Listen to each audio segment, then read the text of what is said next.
Pada hari pertama bekerja membersihkan rumah seorang jutawan, seorang pembantu rumah tangga kulit hitam melihat sesuatu yang mengubah hidupnya selamanya. Ruang tamu yang luas dipenuhi rak yang penuh dengan buku. Dia tidak bisa menahan rasa penasarannya dan bertanya kepada pemilik rumah dengan sebuah pertanyaan sederhana. Did you read all these books? Most of them. Why? Jawabannya membuatnya menyadari sesuatu yang luar biasa. Pengetahuan benar-benar dapat mengubah takdir seseorang. Malam itu, saat dia sampai di rumah, dia mematikan televisi, dia duduk dan membuat rencana belajar untuk anak-anaknya. Dia mengatakan kepada mereka bahwa mereka harus menyelesaikan 2 buku setiap minggu, dan pada akhir pekan mereka harus menulis laporan tentang apa yang mereka baca. Jika kamu menggunakan waktu itu untuk mengembangkan bakat yang diberikan Tuhan, tidak lama lagi orang-orang akan melihatmu di televisi. Kata-kata itu begitu meresap ke dalam hati putranya. Sejak saat itu seorang anak laki-laki bernama Carson belajar hingga larut malam. Tetapi, meskipun dengan segala usahanya, dia tetap berada di peringkat terbawah di kelasnya. Ketika gurunya bertanya berapa banyak pertanyaan yang berhasil dia jawab dengan benar dalam ujian, dia berbisik, "Tidak ada." Kelas dipenuhi dengan suara tawa. Carson menundukkan kepala karena malu. Setiap hari setelah sekolah, dia menghindari teman-teman sekelasnya agar tidak menghadapi tatapan mereka. Tetapi ejekan mereka tidak pernah berhenti. Akhirnya, dia kehilangan kesabaran dan terlibat perkelahian. Dia dikirim ke ruang kepala sekolah. Ketika kepala sekolah meminta penjelasan, Carson mengatakan itu adalah kecelakaan, tetapi tidak ada yang percaya padanya. Kepala sekolah mengambil rapor Carson dan memberikannya kepada ibunya. Rapor itu penuh dengan nilai D dan F saja. Dia memperingatkan ibunya bahwa, jika keadaan tidak segera berubah, sekolah tidak punya pilihan selain mengeluarkannya. Dalam perjalanan pulang, Carson dipenuhi dengan rasa bersalah. Dia berjanji kepada ibunya bahwa dia tidak akan bertengkar lagi. Tetapi ketika menyangkut nilai, dia tidak begitu yakin. Dia sudah berusaha semaksimal mungkin. Dan mungkin teman-teman sekelasnya benar. Mungkin dia benar-benar bodoh. Tetapi ibunya menatap matanya dan berkata dengan tegas, "Kamu tidak bodoh, anakku, kamu itu pintar. Kamu hanya belum menggunakan kecerdasanmu. Tapi kalau nilai-nilai ini tetap seperti ini, kamu akan menghabiskan seluruh hidupmu membersihkan lantai di pabrik." Kata-kata ibunya mengguncang Carson hingga ke dasar hati. Dia berjanji untuk berubah, untuk membuktikan dirinya kepada ibunya. Namun, tidak peduli seberapa keras dia berusaha, nilainya tidak juga membaik. Lalu suatu hari, ibunya memperhatikan sesuatu yang aneh dengan cara dia membaca. Dia segera menemukan kebenarannya. Carson ternyata rabun jauh yang parah. Dia tidak ragu-ragu. Dia membongkar tabungannya dan membelikan Carson kacamata pertamanya. Untuk pertama kalinya, tulisan di papan tulis terlihat jelas. Untuk pertama kalinya, matanya terpaku pada halaman-halaman bukunya. Perlahan-lahan, nilainya mulai meningkat. Saat dia akhirnya lulus ujian, kebahagiaan ibunya tidak dapat diungkapkan dengan kata-kata. Sejak saat itu, Carson mulai mencintai belajar. Dia membaca hingga larut malam di perpustakaan. Dia membaca di kamar tidur yang remang-remang. Dia bahkan membaca di kamar mandi di rumah. Di mana saja dia bisa. Dia belajar. Tidak lama, nilainya meningkat pesat. Saat dia membawa pulang rapor pertamanya, dia berlari pulang setelah sekolah, sangat ingin berbagi kebahagiaan dengan ibunya. Tapi ibunya mengatakan dengan tenang, "Jika orang lain bisa melakukannya, kamu juga bisa. Dan kamu bisa melakukannya lebih baik lagi." Kata-kata itu menjadi kekuatan pendorongnya. Carson mendorong dirinya lebih keras dari sebelumnya. Saat pertama kali dia berdiri di depan kelas untuk dipuji oleh gurunya, dia merasakan sesuatu yang belum pernah dia alami sebelumnya.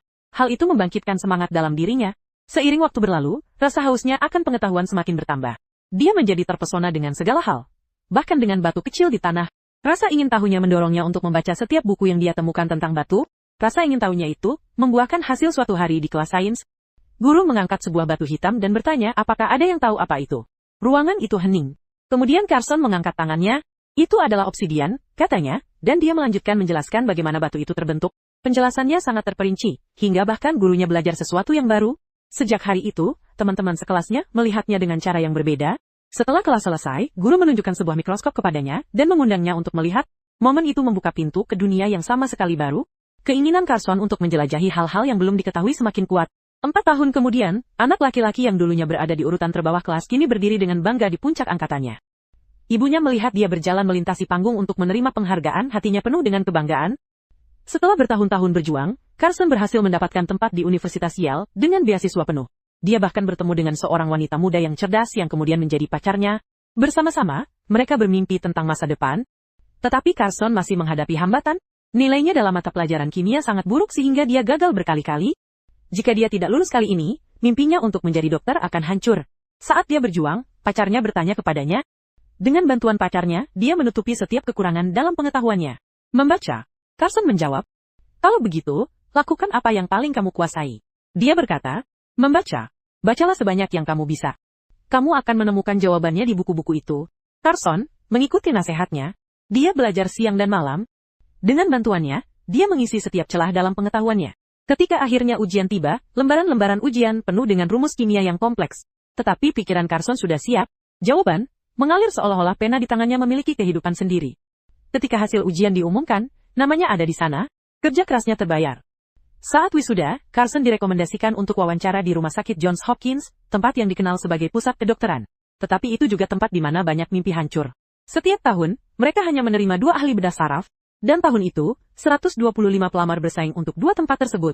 Satu pertanyaan yang paling penting, apa yang membuatmu berpikir bahwa kamu bisa menjadi ahli bedah otak? Carson menjawab dengan tenang. Dia berbicara tentang hasratnya untuk menjelajahi hal-hal yang belum diketahui. Kemudian dia bertanya, apakah Anda percaya pada keajaiban? Otak manusia adalah sebuah keajaiban. Dan saya percaya, setiap orang memiliki kekuatan untuk menciptakan keajaiban. Kepercayaan diri dan ketenangannya mengesankan para pewawancara. Itulah tepatnya kualitas yang dibutuhkan seorang ahli bedah saraf. Carson diterima, meskipun dia hanya seorang magang, hatinya penuh dengan kegembiraan, tetapi kenyataannya keras. Pada awalnya, resepsionis mengira dia adalah seorang petugas kebersihan, kemudian, seorang dokter senior salah mengira dia sebagai perawat, dan memintanya untuk mengambil darah dari seorang pasien. Carson memeriksa grafik dan menyadari bahwa pasien mengalami anemia parah, mengambil darah bisa memperburuk kondisi. Ketika Carson menolak, dokter menganggapnya sebagai tantangan terhadap otoritasnya. Carson dimarahi dengan kasar, meskipun merasa terhina. Dia menahan amarahnya di dalam hati. Itu bukan kelemahan. Itu adalah pengendalian diri, sesuatu yang telah diajarkan kehidupan kepadanya. Kemudian datanglah kesempatannya. Suatu malam di ruang gawat darurat, seorang pria muda dilarikan setelah kepalanya terkena pukulan saat bermain bisbol. Hidupnya berada di ujung tanduk, tapi semua ahli bedah saraf sedang menghadiri konferensi. Satu-satunya dokter yang ada di sana adalah Carson. Masih hanya seorang dokter magang. Sesuai aturan, dia tidak diizinkan untuk melakukan operasi. Tetapi saat kondisi pasien semakin memburuk, Carson tahu dia tidak punya pilihan lain. Dipandu oleh rasa tanggung jawab, dia melangkah ke ruang operasi sebagai ahli bedah utama untuk pertama kalinya. 4 jam. Dia bekerja dengan fokus dan presisi, dan pada akhirnya, dia menyelamatkan sebuah nyawa. Tetapi segera setelah itu, dia dipanggil ke ruang direktur. Keputusannya telah melanggar aturan rumah sakit dan bisa membahayakan mereka. Dia mempersiapkan diri untuk menerima hukuman. Sebaliknya, direktur memberinya kabar yang begitu mengejutkan hingga mengubah hidupnya selamanya. Ingin tahu apa yang terjadi selanjutnya? Klik link di bawah ini.